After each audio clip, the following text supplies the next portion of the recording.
नमस्कार आपण जदि जने ऑनलाइन सेलर ताहले आजिर एही आलोचना खास आपणक पई आमे कथा हेबा क्वालिटी कंप्लायंस विषय रे माने एफएसएसआई जीएसटी आउ पैकेजिंग स्टैंडर्ड्स देखंतु एही नियम गुडी को टिके जटिल लागि पारे किंतु एहाकू फॉलो न कले आपणक बिजनेस पई बड़ असुविधा होई पारे तेबे चालंतु एहाकू एकदम सहज भाषा रे बुझिबा सबुठु प्रथमे एटा बुझी नियंतु जे एहा कोनोसी मजाक नोहे जदि आपण एही नियम गुडी को हल्का भाबे नेबे ताहले कोन हेबो जानिछंती आपणकर प्रोडक्ट रिजेक्ट होई जिवो ओएनडीसी भली बड़ प्लेटफॉर्म रु आपणकू डिलिस्ट करि दिया जाई पारे ग्राहक माने ऑर्डर रिटर्न करिवे और सबुठु बड़ कथा आपणकू ऊपर पेनाल्टी मध्ये लागि पारे तेणु एहाकू गुरुत्व देबा बहुत जरूरी।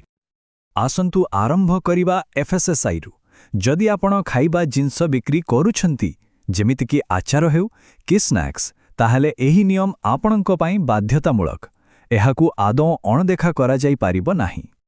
मने रखंतु आपण आचार बिकंतु मसला स्नैक्स महू किंबा कोनोसी पानीय किंबा मिलेट रे तयारी प्रोडक्ट ए सबु पाई एफएसएसएआई नंबर नेहाती दरकार एहा बिना आपण आईनगत भावरे एही जिनिस गुडी को ऑनलाइन बिक्री करि पारिबे नाही। अच्छा एबे आसंतु देखिबा आपणक फूड प्रोडक्ट लेबल रे कोन सबु रहिबा कथा लिस्ट टिके लंबा किंतु प्रत्येकटी जरूरी देखंतु एफएसएसआई नंबर तो रहिबो ता सहित ओजन एमआरपी आउ कोन कोन इंग्रेडिएंट्स अछि ताहा स्पष्ट भावे लेखिबाकू पड़िबो एतिकरे सरीनी मैन्युफैक्चरर को नाम बैच नंबर केबे तयारी होईछि आउ केबे एक्सपायर हेबो एवं सबुठु जरूरी वेज की नॉन वेज रो सिंबल ए सबु रहिबा एकदम मैंडेटरी। आउ गोटे साधारण भूल जहाँ बहुत विक्रेता करी बसंती सेमाने कोन करंती ना एफएसएसआई नंबर छाड़ी दियंती किंबा एक्सपायरी डेट को हातरे लेखि दियंती देखंतु यह आदौ प्रोफेशनल लागेनी आउ एही छोटो भूल पाए आपणक प्रोडक्ट रिजेक्ट हो जाई पारे। ठीक अछि खाद्य सामग्री कथा तो बुझिले एबे आसंतु ऑनलाइन सेलरनक पई जीएसटी कंप्लायंस विषय कथा हबा एहा मध्य सेतिकी ही गुरुत्वपूर्ण।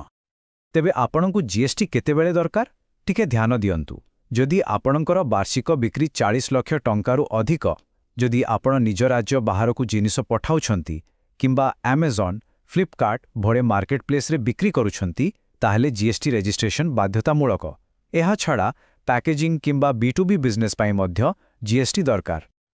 हाँ ओएनडीसी पाई गोटे खास नियम अछि मने रखिबे एठी सबु प्रोडक्ट पाई जीएसटी बाध्यतामूलक नुहे केवल जेउ प्रोडक्ट गुडी को टैक्सेबल कैटेगरी रे आसुछि से गुडी को पाई ही जीएसटी इनवॉइस दरकार पड़िबो।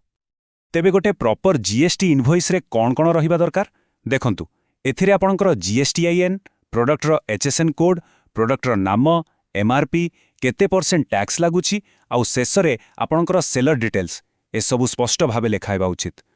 एबे आमे आलोचनार तृतीय एवं सबुठारु गुरुत्वपूर्ण भाग को आसिले ताहा हेउछि पैकेजिंग कारण आपणक प्रोडक्ट केते भलो ताहा ग्राहक सेतेबेଳ जानिबे जेतेबेळे ताहा सुरक्षित भावे तांको पाखरे पहुँचिबो आ ताहा पैकेजिंग ऊपर ही निर्भर करे। ओएनडीसी रे बिक्री करबाको हेले पैकेजिंग पाए किछि सुवर्ण नियम अछि एहा सफा सुथरा और हाइजेनिक हेबा दरकार प्रॉपर्ली सील्ड होइथिबा दरकार सबुथु बड़ कथा एहा टैंपर प्रूफ हेबा निहाती जरूरी जेमिति रास्ता रे केही एहा को खोली न पारिबे आउ हां ओएनडीसी रे शिपिंग गाइडलाइन सह मध्यम मेळ खाइबा दरकार।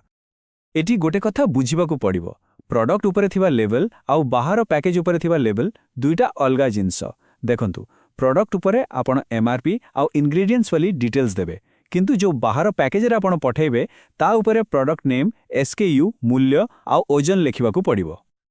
आउ जदि आपण ज्वेलरी काचो जिनिस किमा कोनोसी आर्ट भली भंगुर जिनिस पठाउचंती ताहले तो एक्स्ट्रा केयर नेबाकू ही पड़िबो भलो भावरे बबल रैप दियंतु फोम पैडिंग व्यवहार करंतु आउ पैकेज ऊपर बड़ बड़ अक्षर रे फ्रैजाइल स्टिकर लगाइबाकू आदो भूलिबेनी।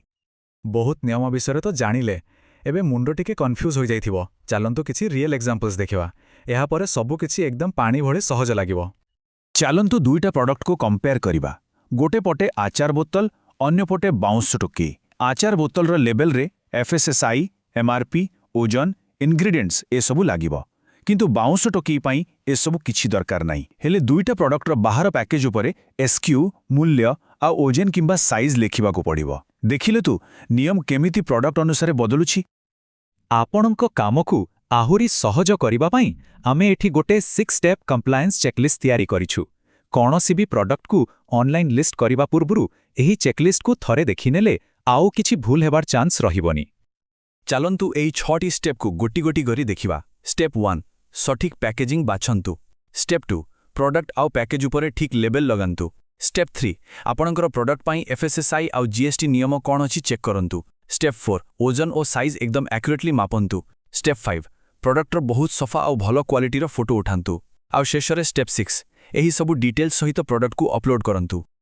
ମୁଁ ଜାଣୁଛି ଏତେ ସବୁ ନିୟମ ଶୁଣି ଟିକେ ହେଭି ଲାଗୁଥାଇପାରେ, ଲାଗୁଥିବ ଯେ ବହୁତ କାମ, କିନ୍ତୁ ବିଶ୍ୱାସ କରନ୍ତୁ ଯଦି ଆପଣ ଏସବୁକୁ ଠିକ୍ ଭାବରେ ପାଳନ କରିବେ ତେବେ ଏହାର ଫଳ ବହୁତ ମିଠା। ଦେଖନ୍ତୁ, ଯେତେବେଳେ ଆପଣ କମ୍ପ୍ଲାଏନ୍ସକୁ ଗୁରୁତ୍ୱ ଦେବେ ସେତେବେଳେ ଗ୍ରାହକଙ୍କ ମନରେ ଆପଣଙ୍କ ପାଇଁ ବିଶ୍ୱାସ ବଢ଼ିବ। ସେମାନେ ଆପଣଙ୍କୁ ଭଲ ରେଟିଂସ୍ ଦେବେ, ଆଉ ଯେତେବେଳେ ଟ୍ରଷ୍ଟ ଆଉ ରେଟିଂସ୍ ବଢ଼ିବ ସେଲ୍ସ ତ ଆପେ ଆପେ ବଢ଼ିବ। ଏହା ହିଁ ତ ସବୁଠାରୁ ବଡ଼ ପୁରସ୍କାର, ନୁହେଁ କି? ତେବେ ଶେଷରେ ନିଜକୁ ଏହି ପ୍ରଶ୍ନଟି ପଚାରନ୍ତୁ, କ'ଣ ଆପଣଙ୍କର ପ୍ରଡକ୍ଟ ଗ୍ରାହକଙ୍କର ବିଶ୍ୱାସ ଜିତିବା ପାଇଁ ସତରେ ପ୍ରସ୍ତୁତ ଅଛି? ଏହା ଉପରେ ନିଶ୍ଚୟ ଚିନ୍ତା କରିବେ, କାରଣ ଆପଣଙ୍କ ବ୍ୟବସାୟର ସଫଳତା ଏହି ଗୋଟିଏ ପ୍ରଶ୍ନର ଉତ୍ତର ଉପରେ ହିଁ ନିର୍ଭର କରେ।